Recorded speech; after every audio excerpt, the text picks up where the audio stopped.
Hello दोस्तों, मैं एक नई वीडियो के साथ फ्रेंड्स। आज हम फर्स्ट सेमेस्टर के कुछ मोस्ट इम्पोर्टेंट टॉपिक लेके आए हैं फ्रेंड, जो कि आप इन टॉपिक्स को पढ़ के जाते हैं तो आप एग्ज़ाम में 50+ का स्कोर कर सकते हैं फ्रेंड्स।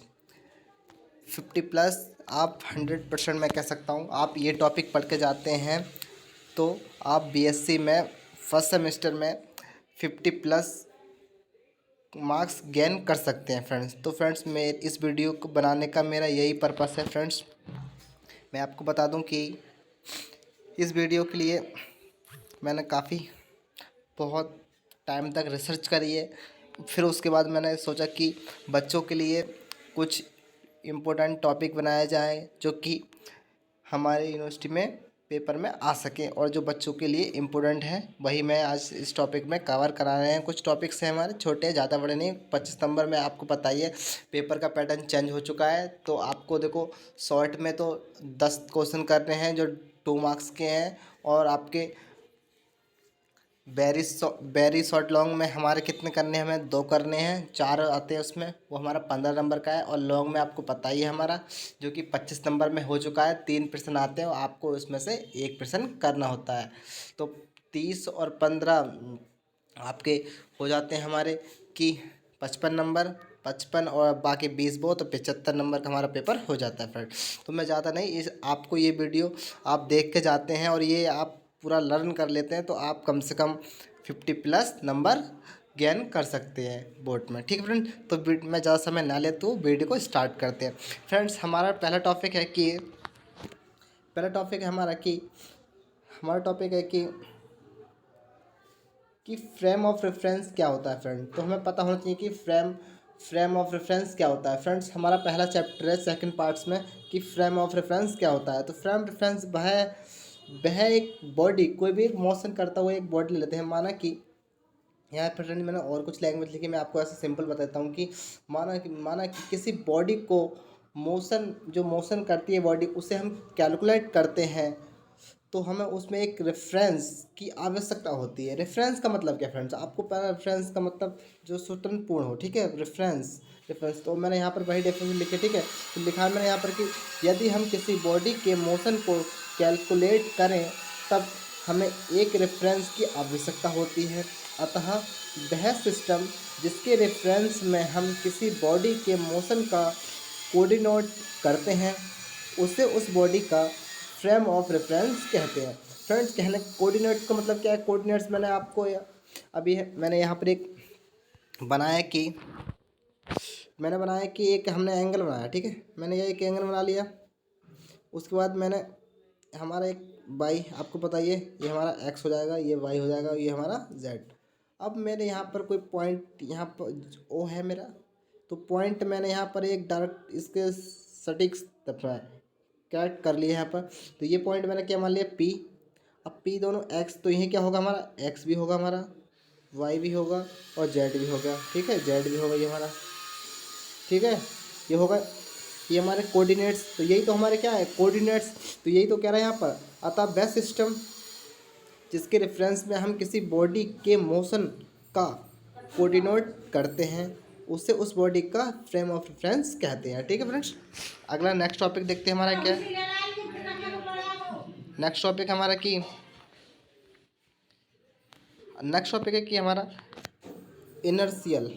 अब फ्रेंड देखो, इनर्शियल फ्रेम क्या होता है हमारा, अब हमें ये पता भी होना चाहिए। ठीक है, इनर्शियल फ्रेम क्या होता है हमारा। इनर्शियल फ्रेम जो होता है हमारा कि नॉन इनर्शियल और इनर्शियल फ्रेम, 2 फ्रेम होते हैं फ्रेंड, तो आपको दोनों याद करने चाहिए। इनर्शियल फ्रेम जो फ्रेम होते हैं जो कि न्यूटन के फर्स्ट एंड सेकंड लॉ को फॉलो करते हैं, और इनर्शियल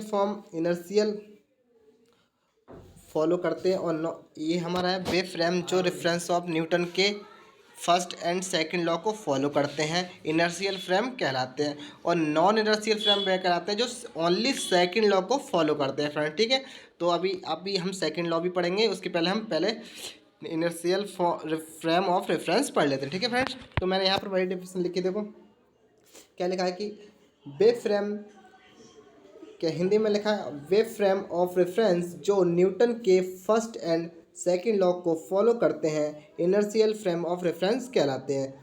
तो कहने का मतलब ये क्या है, मैंने रेफरेंस, ये हमारी छोटी सी डेफिनेशन हो गई। आप उसको शॉर्ट में पूछेगा आपसे तो यही पूछेगा, ठीक है। अब मैंने यहाँ पर एक छोटा सा मैथमेटिकल के अकॉर्डिंग समझाने की कोशिश की है। देखो मैथमेटिकल के अकॉर्डिंग क्या है समझाने का मेरा, मैंने यहाँ पर एक कोई भी एक फ्रेम मैंने मान लिया, ठीक है। कोई भी एक मैंने कैलकुलेट कर लिया, हमारा एक फ्रेम है, ठीक है। कहीं भी सेट कर लिया मैंने, कहीं भी आप यहाँ सेट करो, ये मेरा वाई हो गया, ये एक्स हो गया, और ये मेरा जेड हो गया, ठीक है। और ये हमारा क्या था, पॉइंट पी, ठीक है। और ये हमारे पी के क्या होंगे, हमारे इधर एक्स होगा, हमारा वाई होगा और जेड होगा, ठीक है। ये हमारे क्या है, कोऑर्डिनेट्स हो गए। तो फ्रेंड्स मैंने यहाँ पर लिखा है कि इस तरह के फ्रेम में कोई बॉडी पर एक्सटर्नल, अब मैं बता दूं आपको, जो हमारा एक्सटर्नल मतलब बाह्य फोर्स होता है ना, वही एक्सटर्नल फोर्स वर्क नहीं लगाता है, तब वह स्टेबल रहती है। मतलब जब हमारा कोई भी, अब मैंने आपको एक ले लिया, मैंने यहाँ से एक कोई सिस्टम ले लिया, ठीक है। इसके अंदर मैंने कोई पार्टिकल्स भर दिए इसके अंदर मैंने, अब मैं इसके अंदर बाहर से कोई एक्सटर्नल फोर्स ना लगाऊं तो ये स्टेबल रहेगी नहीं, हाँ स्टेबल रहेगी।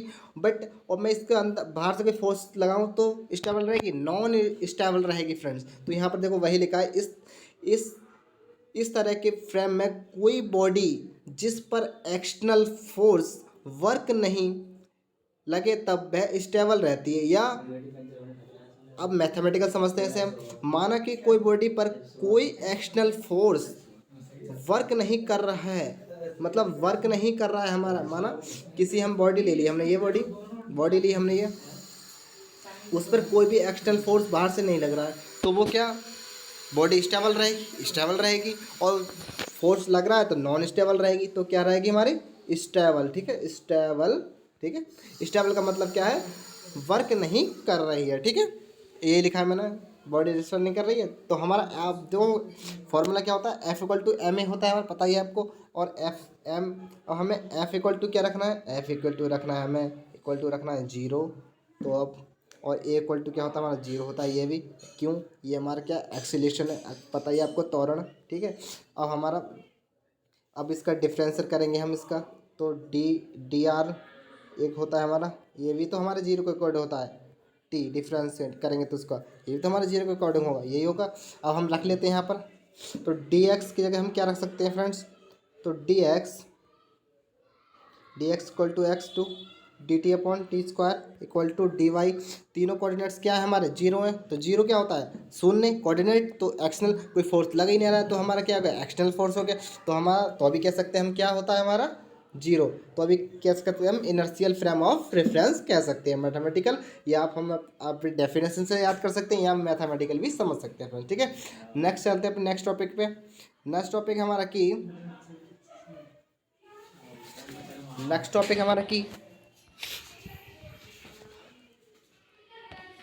कि नॉन इनर्शियल फ्रेम, अभी मैंने आपको बताया, देखो नॉन इनर्शियल फ्रेम क्या होता है, बे न्यूटन के लॉ, जो न्यूटन के लॉ को फॉलो नहीं करते हैं, और बे फ्रेम जो न्यूटन के लॉ को फॉलो करते हैं, वो इनर्शियल फ्रेम कहलाते हैं, और जो न्यूटन के लॉ को फॉलो नहीं करते हैं वो इनर्शियल फ्रेम नहीं कहलाते हैं। फॉर एग्जांपल, जैसे नॉन इनर्शियल फ्रेम में हमारा क्या क्या आ सकता है, अर्थ हमारी एक नॉन इनर्शियल, ये कोई फोर्स करती है नहीं, ठीक है। सूर्य हमारा फोर्स करता है इनर्शियल, क्यों, स्टेबल थोड़ी नहीं है। पृथ्वी तो हमारी घूमती है, चारों अराउंड करती है, तो हमारा नॉन इनर्शियल हो गया। सूर्य भी हमारे चारों ओर घूमता है, तो वही नॉन इनर्शियल हो गया, ठीक है। को आदि non inertial frame of reference माना गया है फ्रेंड, ठीक है। तो ये हमारी नॉन इनर्शियल फ्रेम की डेफिनेशन हो गई फ्रेंड। 3-3 नंबर के क्वेश्चन है ये फ्रेंड्स। अब देखते हैं हमारा 25 नंबर का क्वेश्चन है फ्रेंड्स, 25 मार्क्स में। पिछली बार पूछा गया था फ्रेंड्स 25 मार्क्स में पूछा गया फ्रेंड्स, 25 नंबर में आपको ये क्वेश्चन आ गया पेपर में, और ये आप करके गए हैं, तो फ्रेंड्स आप इसी क्वेश्चन को करे हैं तो आप पास हो सकते हैं फ्रेंड्स, ठीक है। इसी क्वेश्चन को करके आ गए हैं आप, तो 25 नंबर में आप पास हो सकते हैं, ठीक है। तो देखते हैं हमारे क्वेश्चन क्या करा है। फिर क्वेश्चन है कि सिंपल हार्मोनिक ऑसिलेटर एक डिफरेंशियल इक्वेशन। फ्रेंड्स आप पिछली बार क्वेश्चन में पूछा गया है कि सिंपल हार्मोनिक मॉडल की डिफरेंशियल इक्वेशन दीजिए, बट उसे ही सर्टिफाई कीजिए, मतलब उसके एक्सटर्नल हमारे उसी को तो जो समीकरण प्राप्त होती है हमें उसको हमें वेरीफाई करना है इस क्वेश्चन को, हमें उसके बाद क्या फॉर्मूला मिलता है फ्रेंड वही देखना है। ठीक है, तो हम देखते हैं क्या है हमारा।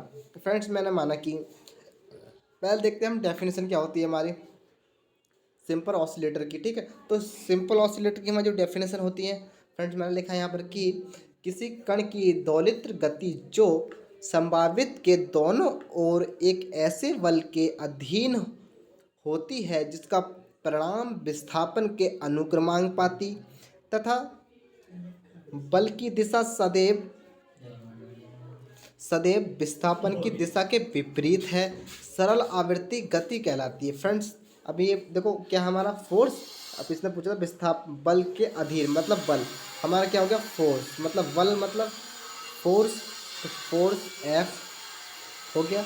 अभी पूछा उसके विस्थापन के अनुक्रमानुपाती होते हैं, अनुक्रमानुपाती ले लिया हमने। उसके बाद तथा बल की दिशा सदैव विस्थापन दिशा के विपरीत होती है, तो विपरीत मतलब माइनस में लेंगे हम, विपरीत बोला है उसने तो माइनस में लेंगे, विपरीत नहीं बोलता तो प्लस में लेते, तो यही बोल रहा है अब, यही हमारी डेफिनेशन होगी। अब यहाँ से हम देख सकते हैं डेफिनेशन की किसी पार्टिकल्स के ऑसिलेटर की मोशन को समय दोनों ओर की ऐसे फोर्स का इंक्लूड या डिस्प्लेसमेंट के प्रोफेशनल होती है उस बल की डायरेक्शन अपोजिट डायरेक्शन की दिशा के होती है, तो सिंपल ऑसिलेटर मोशन कहलाता है। ये हमारी डेफिनेशन होती है फ्रेंड। ठीक है, ये होगा इसकी डेफिनेशन। अब इसका देखते हैं हम प्रूफ, या हम कह सकते हैं इसका एक्सप्रेशंस, एक्सप्रेशन कह सकते हैं। ठीक है, तो एक्सप्रेशन क्या कहता है हमारा, देखो एक्सप्रेशन मैंने कोई लाइन लिया, ठीक है, यहाँ पर एक कोई लाइन ले ली मैंने, यहाँ पर पॉइंट माना ए, ठीक है, ये मेरा हो गया पी, और इसके बाद हमारा ये पॉइंट है हमारा ओ। क्या मैंने कोई सपोज कर लिया पॉइंट पी, इसके डिस्टेंस के बीच की दूरी क्या है हमारी ए बैक कैप वेक्टर सॉरी, और इसकी डिस्टेंस एक्स, डिस्टेंस क्या एक्स, तो ये हमारा हो गया डायग्राम। अब मैं इसे लिख सकता हूँ इसमें, मैंने देखो यहाँ ये डायग्राम बनाया है, देखो लिखा है क्या, ये है मेरा डायग्राम। ठीक है, यही मेरा डायग्राम है, देखो यही मेरा डायग्राम है, तो यही तो डायग्राम मैंने यहाँ पर पॉइंट लिया इसके बराबर, उसके मैंने ओ कर दिया, यहाँ पर ये कर दिया। ठीक है, तो मैंने ये लिखा देखो यहाँ पर कि माना एम द्रव्यमान का एक पार्टिकल्स सरल आवर्ती गति कर रहा है। ठीक है, यदि क्षण किसी समय टी पर इसका विस्थापन या डिस्प्लेसमेंट एक्स है, मतलब इसकी डिस्टेंस क्या है एक्स है, तब हमारा एक्सीलेशन क्या होगा, तो क्या होगा, तो एक्सीलेशन हमारा क्या होता है b equal to d x upon d t, तो हमारा एक्सीलेशन, ये क्या हमारा एक्सीलेशन, और सॉरी वेलोसिटी है हमारा ये, और अब एक्सीलेशन क्या होगा हमारा, तो एक्सीलेशन होता है हमारा इक्वल टू वी और अपॉन डी टी, ये क्या था हमारा एक्सीलेशन, ये हो गए दोनों। उसके बाद देखते हैं हम क्या, उसके बाद देखते हैं अब हमारा ए तो होता देखो ये ए इक्वल टू हम लिखेंगे ये हमारा x upon two T square कर दिया होल स्क्वायर, क्यों ये पूछा है डिस्प्लेसमेंट का स्क्वायर, तो हमें डबल फॉर्म में निकालना पड़ेगा, ये हो गया हमारा एक्सलेशन। हमने पढ़ा था अभी कि एफ प्रोपोर्शनल होता है किसका, माइनस एक्स का। अब हम इसे अब प्रोपोर्शनल का साइन हटाएंगे हम इसमें, तो क्या लगाएंगे हम के क्या है हमारा, कोई भी कांस्टेंट, क्या है हमारा कांस्टेंट। ठीक है, यहाँ पर देखो वही लिखा है मैंने कि देखो ये लिखा था, देखो बी इक्वल टू ये हो गया हमारा एक्स इक्वल टू और v equal to v t अपना होता, और एक हमने कर दिया अब क्या कर दिया हमने डिफरेंशियल इसका। अब हम इसके जगह हम क्या बी ये लिख सकते हैं ना ए एक्स टी, तो लिख दिया हमने, इसका डिफरेंशियल किया, इसका हम डिफरेंशियल कर हमने, तो ये लिख दिया हमने आगे हमारा, और इसके जगह हम ये लिख दिया, इसे इक्वेशन हमने वन फर्स्ट इंक्लूड कर ली। और क्या है हमारा कोई अनुक्रमानुपाती कांस्टेंट है, इसे बल का फोर्स नियतांक भी कहते हैं। और जी हाँ, अब बात करते हैं हम इसके न्यूटन्स के नियम के अनुसार। तो न्यूटन का हमारा फर्स्ट लॉ क्या होता है, f equal to m a होता है हमारा न्यूटन का, मतलब द्रव्यमान इंटू त्वरण। ठीक है, या मास इंटू एक्सीलेशन। ठीक है, अब हमारा m का वैल्यू हमारा नहीं है, तो a का वैल्यू तो हमारा क्या है डी एक्स, देखो a का भी हमारा वैल्यू आया था कि डी स्क्वायर एक्स और upon d T square x. तो ये हमने ए का वैल्यू रख दिया, ये हो गया हमारा एक्सेलरेशन। अब हमें क्या निकालना है, अब एम, अब इसमें एफ कितना है हमारा, एफ का ही वैल्यू हमारा आ गया है कि माइनस का के एक्स। तो अब यहाँ पर हम वैल्यू पुट कर लेते हैं। तो हमने वैल्यू पुट किया, यहाँ पर एफ से हम रख दिया के एक्स माइनस का, अब इक्वल एम और डी एक्स तो हमारा चल ही रहा है, ठीक है, चल गया ये तो, ठीक है। उसके बाद हम क्या करेंगे, उसके बाद हमने किया कि डी एक्स हमें पहले इक्वेशन डिफरेंशियल फॉर्म बनानी है हमें, तो डिफरेंशियल फॉर्म हमने बना ली। डिफरेंशियल फॉर्म पता ही आपको कैसे निकालते हैं हम, ये इधर लाएंगे हम, इधर क्या बचेगा हमारा माइनस का के एक्स अपॉन बचेगा हमारा एम। अब के एम हमारा क्या होता है, देखो के एम होता है हमारा, सॉरी के एम होता है हमारा ओमेगा स्क्वायर, ठीक है, क्या होता है हमारा इमोगा स्क्वायर, सॉरी ओमेगा स्क्वायर। और ओमेगा स्क्वायर जो क्या है हमारा, वो है कि हमारा कांस्टेंट, क्या है हमारा कांस्टेंट है। तो हमने यहाँ पर वही रख दिया, देखो ओमेगा रख दिया हमने, के एम की जगह हमने क्या रख दिया, ओमेगा रख दिया यहाँ पर, जो कि हमारे यहाँ दे रखा है हमने, ठीक है। तो ये ओमेगा स्क्वायर हो गया और एक्स। अब हम इसे इधर लाएंगे तो हमारा क्या हो जाएगी form, D x upon x upon D upon T square, plus का हो जाएगा इधर आके माइनस का, तो ओमेगा स्क्वायर एक्स। यही हमारी क्या है, डिफरेंशियल फॉर्म हो गई हमारी, ये अवकल समीकरण हो गई, ठीक है। ये क्या लिखा है हमने, इक्वेशन थर्ड, इक्वेशन थर्ड लिखा है हमने, इक्वेशन थर्ड सरल आवृत्ति गति की अवकल समीकरण है, ठीक है। अगला प्रश्न अब देखते हैं इसके नेक्स्ट टॉपिक। हमने इसका प्रूफ तो कर लिया, इक्वल समीकरण तो हमने निकाल लिया, अब हमें इसी को ही सर्टिफाई करना है, इसी समीकरण को क्या करना है हमें, प्रूफ करना है, मतलब सर्टिफाई करना है। कौन सी हमें फॉर्मूला मिलता है इस क्वेश्चन को सॉल्व करने के बाद, ठीक है, इसे हम सॉल्व करेंगे। अब हमने लिखा है कि जो कि हमारा इक्वेशन है हमारी की समीकरण तीन और तीन में दोनों ओर 2dx अपॉन टी से गुणा करने पर, तो हमने दोनों तरफ 2 into D x upon d T से हमने क्या करा, मल्टीप्लाई कर दिया दोनों तरफ कर दिया। अब हम दोनों का क्या करते हैं, इंटीग्रेशन करते थे।